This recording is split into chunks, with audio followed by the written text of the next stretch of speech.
China reported no new local cases overnight for the second straight day. Some good news, but at the same time, Italy has overtaken China to have the world's highest reported death toll from the coronavirus. More than 3,500 patients have died in Italy, and more than 41,000 are infected.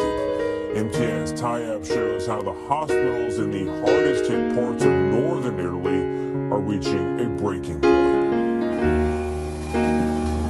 This is the front line in Italy's battle against the coronavirus. A battle doctors say they're losing. When you are at this point, you realize that you are not enough.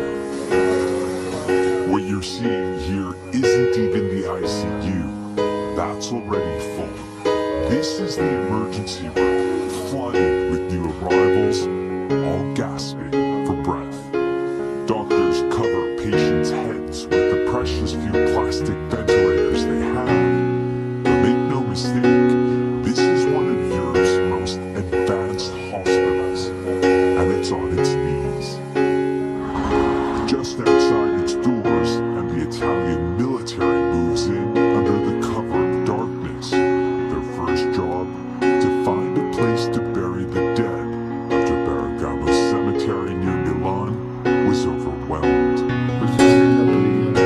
In a rare late-night address, Pope Francis asked the faithful around the world to pray for Italy. Prayers which can't be answered soon enough. For CBS This Morning, in DS Time, London.